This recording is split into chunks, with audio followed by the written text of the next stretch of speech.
Have you ever wondered why prisoners can get jacked? No equipment, no supplements, no carefully calibrated meal plan, no optimal split debated across 17 YouTube videos, just a 2 square meter patch of floor and their own body weight.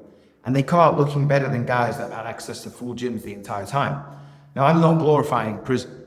What this is a controlled experiment in what happens when you strip away every variable except the ones that actually drive muscle growth. The constraint forces them to get honest about intensity and the way that they train. When you can't add weight, you can't hide behind new exercises. You can't distract yourself with variety. You can't program hop because there's nothing else to hop to. You have to make movements you've got harder.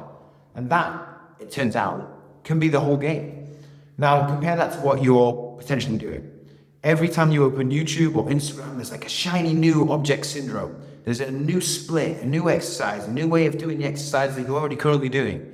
One day it's 25 sets of volume a week. The next day it's 4 sets of volume a week. I learned myself the hard way with this.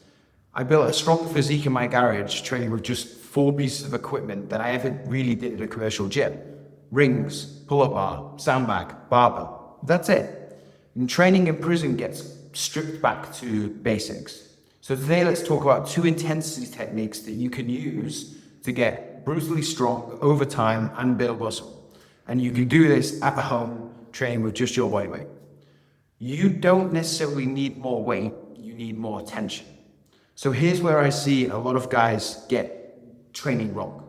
They believe that muscle growth constantly requires more plates to be added to the bar. Plates go up, muscle grows. Plates didn't say, muscle doesn't, right? But I see that belief keep guys stuck too. They treat bodyweight training and simpler exercises like that like a placeholder, something that they can only do until they've got real equipment, or something they just do in high intensity exercise when they're training on holiday. And they never really treat it like the main event. So one thing that I might see constantly with this is the guy that stalls on doing pull-ups, for example, and immediately thinks that he needs to add weight to his pull-ups in order to get better at pull-ups, convinced he can't progress without adding external load. Meanwhile, he's never really experimented with tempo training or constant tension reps or adding pauses into the movement. Never even considered that maybe the movement itself has more to give. He's only pulling one lever, which is trying to add load, and that's potentially why nothing's moving. The prison reality is a little bit different, right? There's no weight to add, really. There's no plates, there's no belts, so they have to use other levers. Slower reps, maybe adding pauses in, adding in extra volume. So you turn basic bodyweight movements into genuine strength builders by manipulating variables that are already there for you to manipulate. So one thing I want you to consider is that your muscles are blind. And what I mean by that is they don't know whether tension is coming from an extra 30 or 40 kilos that you've got strapped to your waist, or whether you're doing like a 5-second negative on a ring dip. Tension is tension. Time under tension is time under tension. Mechanical stress is mechanical stress. The stores doesn't really matter one bit. The stimulus does. So here's 2 techniques that you can use to replace adding weights and how you can use them at home. So, number 1, slow everything down. When you can't add weight, add time. A 5-second negative followed by a 2-second pause in the hole in a push-up turns the push-up into a completely different exercise that's going to make your chest beg for mercy. A regular push-up is fine, I'm not knocking it. But a slow push-up is a different animal entirely. The tension never lets up. The muscle never gets a chance to offload. Every fraction of a second is work. Now most guys train like they're trying to get the set over with as quickly as possible. Banging out the reps, hitting the number, ticking the box, moving on. The prison approach is the opposite. You're trying to make every rep last as long as possible. And the set ends when your muscles fail, not when you hit an arbitrary count. I use this on ring dips constantly. So most people might knock out 10 reps as fast as they possibly can with a bounce at the bottom. And it looks impressive, like it feels productive, but it's not actually that hard. Swap to a 3-second lowering phrase, a 1-second pause at the bottom, and an explosive press up. Your ego's gonna take a hit. But those 5 reps are gonna fucking work you hard. It's the same movement, it's the same body weight that you're lifting, but it's a different stimulus entirely. So the variable you're manipulating is tempo, eccentric, isometric, concentric. Each phase of the lift is a dial that you can turn. Most people only turn the concentric dial. How fast can I push? How fast can I explode up? Try turning the other two if you've got limited equipment. You'll find intensity that you didn't even know was there or was possible.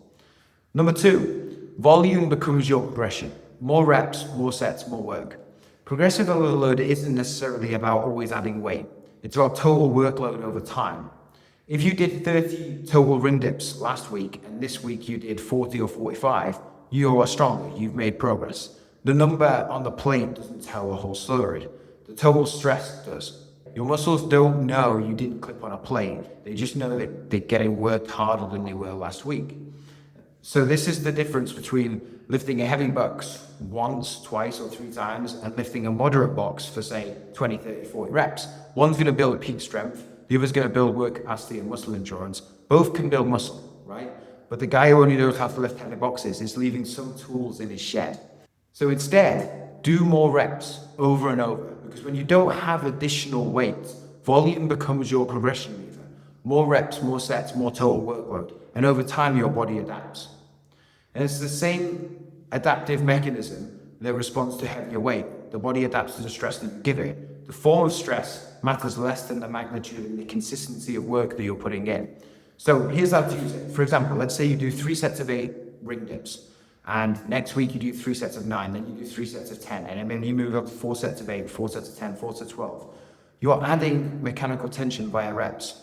You cycle this, you run that over a volume block of 4 to 6 weeks, then you test out your max reps of ring dips again, for example, and then you start a new block, but maybe it's a harder variation of ring dips, so you're doing pause reps instead of regular reps, and then you rinse and repeat. This is how you build muscle with rings and a pull-up bar and just your body weight without really needing to touch your weight. Now, this prison story really, it's not about prison, but it's about what happens when you move every variable except effort and consistency and hard work. No equipment, no fancy programs, no supplement stacks, just simple movements repeated over and over and trained honestly with the right intensity. When you've only got limited equipment, you stop fucking around. Every session has to count. Every rep has to matter. You can't hide variety behind. You can't distract yourself with new shiny exercises. You just have to show up, work hard, and progress. The bloke in himself figured this out because he's got no fucking choice. You've got a choice, but the principle is the same. Now, everything that I've just laid out for you there is in a program that I created called Bodyweight Jacked. Over 1,000 guys have been through this program to transform their body without a gym. It's very effective, it's very simple, but if you do the work and follow the plan, you'll get great results. So if you're looking for a program to follow that has got limited equipment needed and you can do in 45-minute sessions 3 times a week, hit the link in the description and just get started.